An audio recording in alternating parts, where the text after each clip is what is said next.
Hello everyone, this is the UPSC main series. Here we were doing GS1 और जिसमें हमने Indian society से बहुत सारे टॉपिक को कवर अप कर लिया था.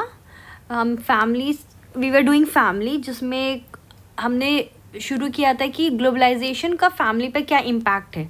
ठीक है, टुडे वी विल कवर कि ग्लोबलाइजेशन का इंटरपर्सनल रिलेशन पे क्या इम्पैक्ट है. ठीक है,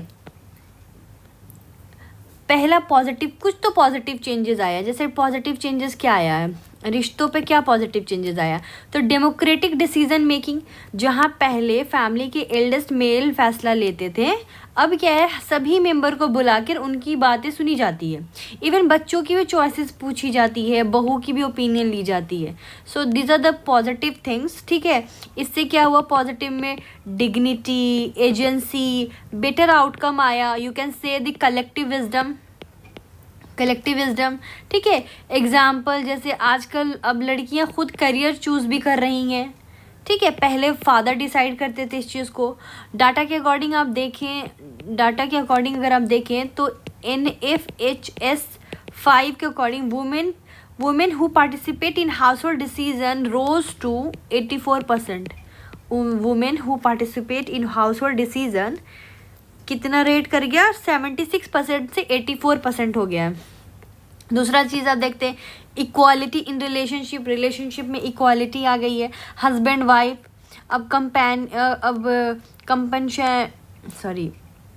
हस्बैंड एंड वाइफ का रिलेशनशिप जो हो गया वो एक फ्रेंड प्लस पार्टनर जैसा हो गया है.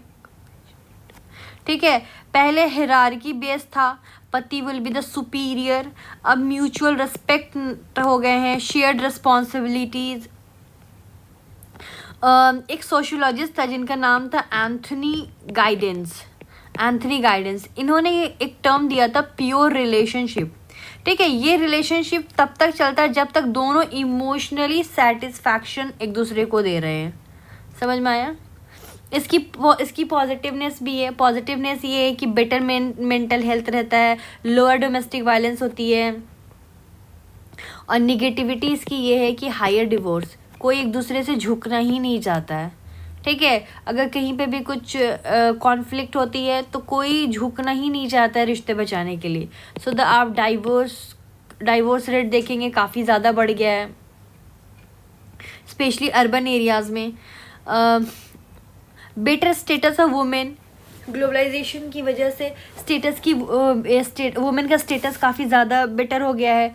एजुकेशन, एम्प्लॉयमेंट, लीगल राइट्स, ये सब चीज़ इन्हें प्रोवाइड होने लगी है. ये सब इम्प्रूव हो गया है. आप एग्जांपल डाल सकते हैं, जैसे हिंदू सक्सेशन अमेंडमेंट एक्ट 2005. मैंने पहले भी बताया, इसमें डॉटर को अब इक्वल को पार्सेंसर्स मिलते हैं, प्रॉपर्टी राइट्स. ठीक है, डोमेस्टिक वायलेंस एक्ट 2005, इसमें लीगल प्रोटेक्शंस मिल रहे हैं. पॉजिटिवनेस ये है, पॉजिटिवनेस अगर आप देखें तो सेल्फ वर्थ. ठीक है, फाइनेंशियली इंडिपेंडेंस हो गई हैं. अब अगर आप डाटा डालेंगे तो आप देखेंगे कि वुमेन प्रॉपर्टी ओनरशिप इंडिया की 13%, स्टिल लो है, but it has an improve from the पहले से. ठीक है, तो now the women property ownership has increased up to 13%. Now you will see the reversal of gender stereotype and irrational gender role. इसमें आप क्या समझेंगे, जैसे मेन आजकल अब मर्द भी कुकिंग कर रहे हैं, वुमेन अर्न कर रही हैं, तो द रोल इज़ रिवर्सिंग. ठीक है, रोल रिवर्सल एक्सेप्टेंस हो रहा है. इसका पॉजिटिव ये है कि mental health better for both.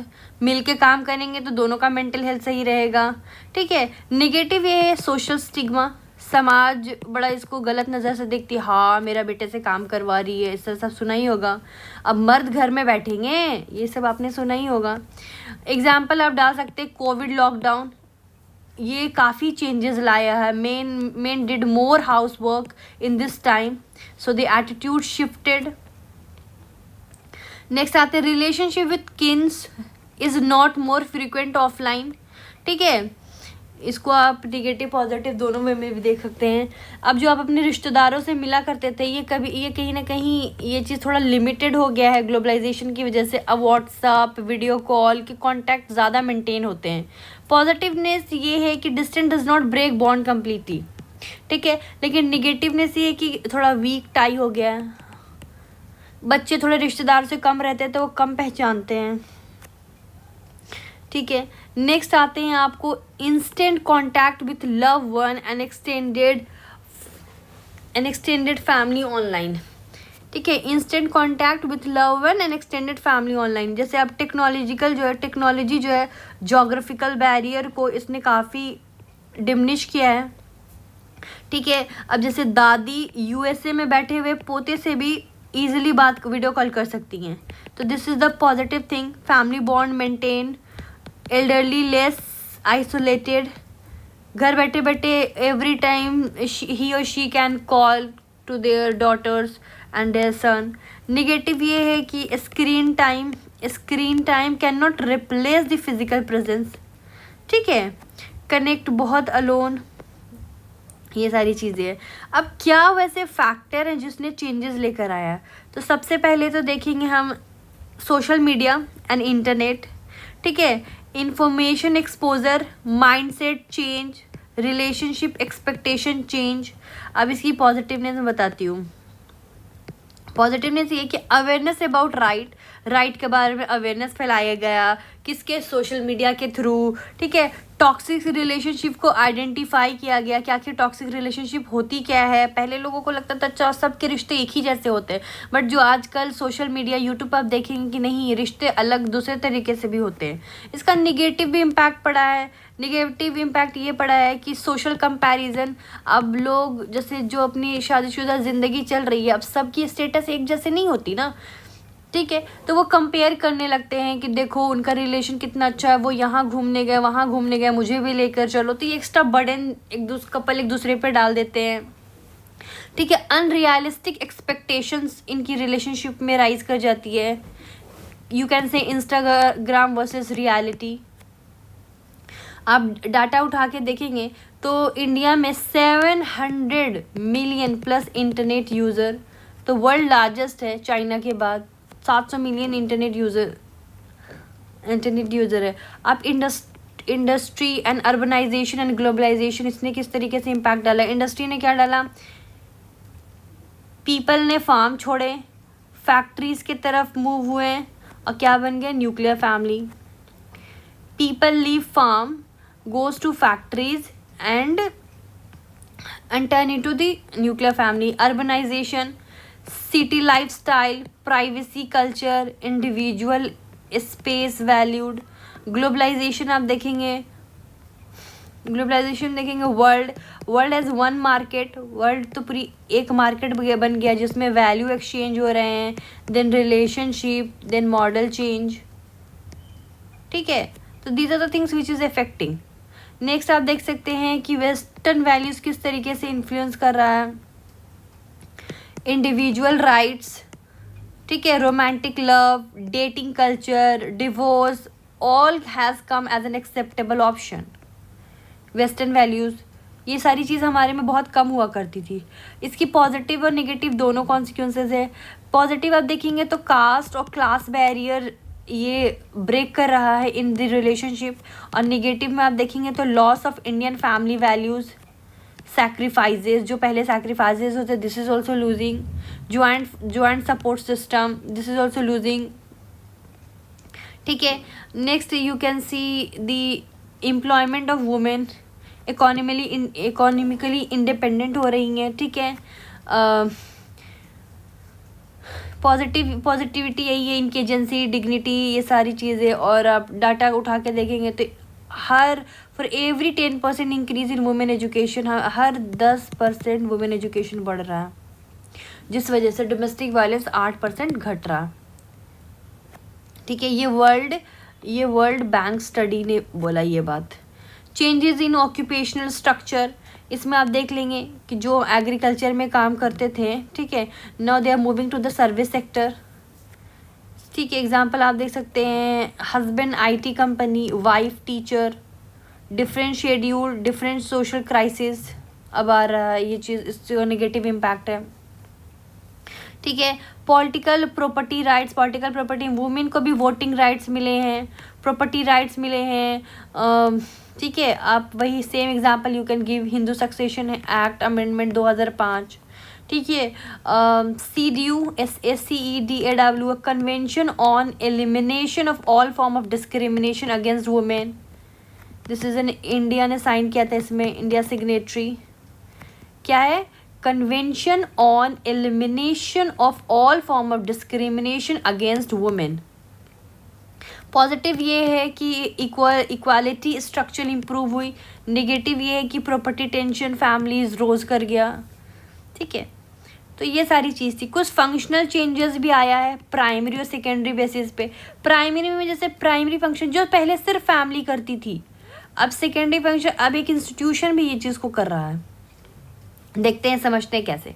पहले फैमिली में रिप्रोडक्शन, ठीक है, home management, reproduction, home management, culture transmission, social integration, social control, काफ़ी ज़्यादा रोल हुआ करता था इनका। और सेकेंडरी क्या था, economic, education, religious, recreation, these are the secondary thing था, ठीक है। फैमिली की मोनोपोली कह सकते हैं अब कहीं ना कहीं ये ख़त्म हो गई है, इसको ध्यान से समझते हैं। फंक्शनल चेंजेस कैसे है, अब जैसे चाइल्ड केयर पहले सिर्फ एक्सटर्नल, जैसे चाइल्ड केयर पहले सिर्फ दादी नानी वगैरह नेचुरल चाइल्ड केयर सिस्टम था, now it has converted into the external agencies, you can say like creches, day care, boarding school, after school programme, तो these are the things which are now involve in the child care, ठीक है। You can see the positive thing, positive क्या है, professional care has came, child development focus बढ़ गया। लेकिन negative क्या है कि इट्स है लूजन ऑफ द इमोशनल बॉन्डिंग, ठीक है। ये रिच लोग काफ़ी ज़्यादा अफोर्ड करते हैं। सो पॉलिसी गैप आप देख सकते हैं, पॉलिसी गैप, इंडिया में organise child care sector barely regulated है, इंडिया में organise child care system barely regulated. Example आप डाल सकते हैं इसमें, anganwadi system, ICDS, integrated child development system, government attempt but quality issues, government ने अटेम्प्ट किया लेकिन क्वालिटी इश्यूज है। कॉमन रेसिडेंस, जॉइंट फैमिली को कॉमन रेसिडेंस कहते हैं, इसको सेफ्टी माना जाता है, ठीक है। अब न्यूक्लियर फैमिली में कोई नहीं देखता इन लोगों को, रिजल्ट यही है, ओल्ड एज होम में डाल दिया जाता है, ठीक है। Disability care institution surge, fail to give protection for age, disease and mentally related etcetera. ये चीज़ जो पहले चलती थी अभी इस चीज़ को काफ़ी फेल कर दिया गया है। डाटा उठा के आप देखेंगे तो इंडिया में old age home 1500 plus demand has increased, ठीक है, और सप्लाई कम हो गया है। तो आप प्रॉब्लम ये चीज़ देख सकते हैं इसमें कि इंडिया की formal elderly care system weak हो गई है, no universal pension, no universal health care. Problem क्या हो गई है, प्रॉब्लम ये कि इंडिया की जो फॉर्मल एल्डरली केयर सिस्टम थी ना, काफ़ी ज़्यादा कमज़ोर हो गई है, ना ही उनको यूनिवर्सल पेंशन मिलती है, ना ही कोई यूनिवर्सल हेल्थ केयर मिलता है। सोल्यूशन आप क्या कर सकते हैं, यूनिवर्सल सोशल सिक्योरिटी लेकर आइए, लॉन्ग टर्म केयर पॉलिसी लेकर आइए।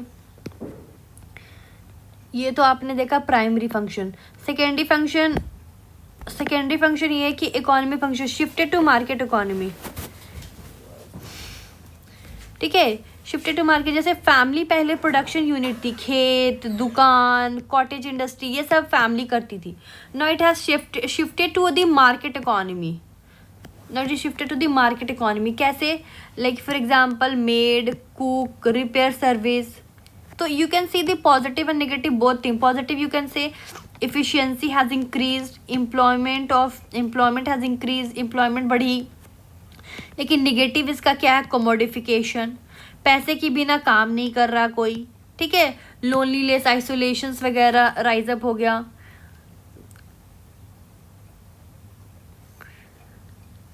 ठीक है, नेक्स्ट आते हैं रिलीजियस फंक्शन। पहले फैमिली रिलीजियस इंस्ट्रक्शन काफ़ी ज़्यादा फॉलो करती थी, like prayer, ritual, festival family में सिखाया जाता था। अब सेक्युलर एटीट्यूड आ गया, इसमें religion is your personal choice करके बता दी गई, ठीक है। मेनी अर्बन यूथ जो है they are skipping their religious practices. Positive क्या है, रैशनल थिंकिंग डेवलप हुआ, लेस सुपरस्टिशन, ठीक है, individual freedom rose up. Negative क्या है, कल्चरल डिस्कनेक्ट हुए, ठीक है, नाउ इंटरजनरेशनल गैप आ गया, loss of community belonging, example वही आप दे सकते हैं, लाइक हैलोवीन सेलिब्रेटिंग,